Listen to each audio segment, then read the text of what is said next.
Gracias acá por este debut que vamos a hacer. No, por favor, acá tenés tus placas, movete con toda la libertad del mundo, ¿eh? Bueno, muy bien, tomando lo que vos decías, algunas palabras que nos pueden ayudar a comprender lo que está en juego con esta ley, que no es solo una ley, sino como bien vos decías, hay otros intereses. Puse justicia, equidad, lawfare, desigualdad, independencia, privilegios, clases sociales, élites, república y ceguera de élites, que es un concepto que me gustaría al final decirte de qué se habla. A ver. Para decir esto, ¿por qué es importante? Porque lo que vamos a ver es cómo se están construyendo los discursos. Y los discursos pueden condicionar los escenarios políticos que vienen. Sí. Para eso te voy a compartir dos ideas. La primera es la del filósofo francés Rancière y la segunda es la de Arturo Jauretche, pensador nacional. Vamos con la primera de Rancière, que dice lo siguiente. Define que la democracia es la capacidad de cualquiera de hablar y de ocuparse de los asuntos comunes. La idea de poder hablar es la idea de la palabra. La palabra no solamente como algo semántico, sino también la palabra como disputa política. Ajá. Entonces, ¿cuál es la narrativa que ha construido Cambiemos en estos días? La idea de independencia del Poder Judicial. Atacan la independencia del Poder Judicial por una jurisdicción de privilegios, que es difícil explicar por qué una jurisdicción de privilegios ataca la independencia del Poder Judicial y por lo tanto daña la democracia. Sí. En cambio, desde el gobierno se ha puesto la palabra privilegios, que ha conectado con gran parte de la sociedad. ¿Por qué? Porque justamente cuando uno lo ve desde otro enfoque dice, quitar privilegios fortalece la democracia. Una democracia de iguales, una democracia donde cualquiera pueda hablar, es una democracia donde no hay privilegios. Vamos con la segunda frase de Arturo Jauretche. ¿Qué nos dicen? A ver, acá si la podemos ver. Este es el arte de saber rellenar los tiempos entre placa y placa. Muy bien, vamos a empezar a practicarlo. Entonces, acá en la segunda frase de Arturo Jauretche dice, conquistar derechos, ¿qué provoca? Alegría, mientras que perder privilegios provoca rencor. Mira. Entonces, ¿qué es importante tener en cuenta? Los derechos son derechos cuando son generales, es decir, cuando se aplica a todos, a todas y a todes. En cambio, los privilegios siempre están abocados a un determinado sector social. Bien, me parece que hay una idea del gobierno, que es esta idea del acuerdo social, que justamente el acuerdo social implica pensar a la solidaridad como contracara de los privilegios.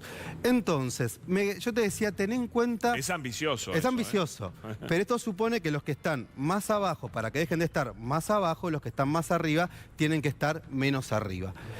Yo te decía que hay un concepto que es fundamental, y mientras van poniendo la siguiente placa, que es entender qué es una élite. ¿Cómo se comporta una élite? Porque una élite, por supuesto, reproduce privilegios. Yo te decía la palabra ceguera de élite. O sea, acá hay una última placa, mientras la van poniendo, la idea de ceguera de élite, ¿qué significa?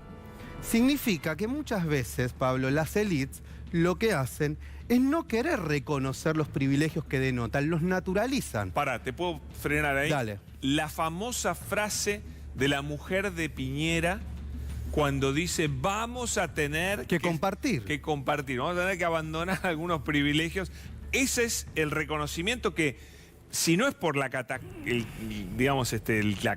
que estaba ocurriendo en Chile, nunca jamás se hubiesen ni siquiera dado cuenta de que gozaban de esos privilegios. Exactamente, porque la élite los naturaliza. Claro. Puede tener distinta fundamentación, puede ser por la herencia, puede ser por su apellido, también puede ser por su patrimonio, por costumbre, pero el punto es que no comparten porque no quieren asumir esos privilegios como una condición específica. Claro. Entonces, ¿cuáles son algunas de las características principales que tiene una élite? Ceguera de élite. Me parece brillante porque de verdad lo ves en muchos lugares eso. Vamos a ver. Bueno, el que te decía recién, ceguera de élite, no reconocer los privilegios que detentan. Sí. Este es muy importante. Reacción corporativa en defensa de sus intereses. Siempre la élite, al ser una minoría organizada, va a actuar corporativamente. Vos decís, tocan las jubilaciones de privilegios, pero la reacción es como si se hubiera tocado la democracia y todo el Poder Judicial. Eso es una reacción corporativa, de un interés particular, querer transformarlo en un interés general. Una clásica que pasó en este caso, renunciamos todos. Exactamente. Dejamos en blanco, vaciamos la justicia. Exactamente. Después las élites siempre tienen mecanismos visibles e invisibles de exclusión. Por ejemplo, un mecanismo visible puede ser si por tu patrimonio podés pertenecer a un club fashion. Un mecanismo invisible es cuando te dicen la casa se reserva el derecho de admisión, la famosa frase. Sí. Son esos mecanismos que vos no te das cuenta, que es por contacto, por capital social, que tiene que ver con si tenés tal apellido o no. Si, por ejemplo, por qué la élite nunca se casa con alguien de más bajos ingresos. Entonces, no es algo que esté formalizado ese mecanismo de exclusión, pero existe y se reproduce. ¿Por qué? Porque siempre la élite va a tener una tendencia a naturalizar y a reproducir su posición dominante. Vos hablabas de esta idea de la posición dominante. Las élites buscan como objetivo último reproducir su posición dominante. Recordá que siempre un proceso de dominación tiene que tener dos factores.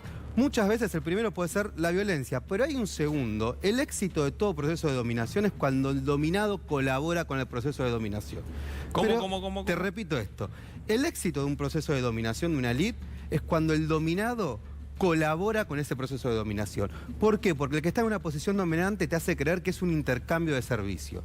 Esto es como cuando el banco te dice, te presto y parece que te está haciendo un favor y vos le debes intereses de por vida. Claro, o cuando y te dice, bueno, no sé, rezá porque te garantizo que en la eternidad vas a tener una buena eternidad. Aparentan ser un intercambio de servicio, pero en realidad hay una relación dominante. Y por último, Pablo, yo te mencioné el lawfare. ¿Sí? Vos me decís, bueno, ¿y qué tiene que ver esto con el lawfare?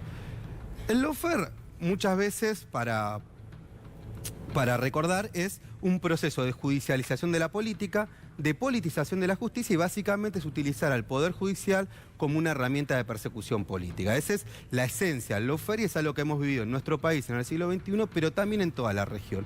Pero también una de las consecuencias muy negativas que ha dañado la independencia del Poder Judicial es que el lawfare lo que hace es reafirmar esta posición corporativa de la justicia, la recarga, ha buscado al Poder Judicial recargarlo de esa corporación, ponerla ajena, por decirlo de una manera, a los intereses mayoritarios y siempre ha buscado esta idea de confrontar al Poder Judicial con los populismos. Entonces, recarga esta visión corporativa y endogámica y de la no democratización de las relaciones del Poder Judicial con el conjunto de la sociedad. Te recomiendo, por último, hay un sketch de Guillermo Aquino muy bueno que se llama After versus Privilegios, que permite entender esta forma de cómo hacemos para naturalizar o desnaturalizar los privilegios que tenemos. Me encanta y también le propongo a la gente que piense un poquito. ¿Cuántas